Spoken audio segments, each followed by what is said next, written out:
Ke enwetala ọkọchị Ibugbo Ukwagba. The can it's okay.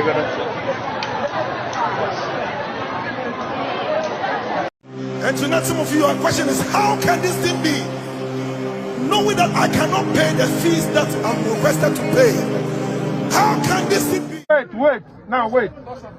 I got the picture. On your one. My brother.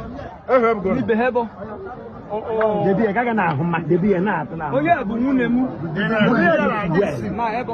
Philip, wait, let us see. Oye bu Philip. Bu munemu ye na station no. Mo bo koro. Gebe no station bo bu amege kofta ba mo stations no mo. Mi behebo. Mo ya na abo. Mo ya na abo. Bobu undibe. Mi be ke hebo. Now. Onyewa.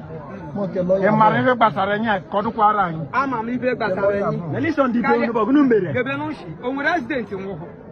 Ama m ife Bunu mere. Ko ra maka the accident. Accident. To ka uroro setoro.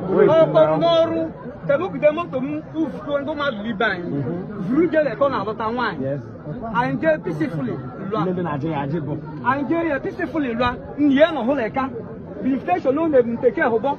And Emego nu meye. Shrine by the station. Edebe mele shrine no no. Mere. O nwere accident.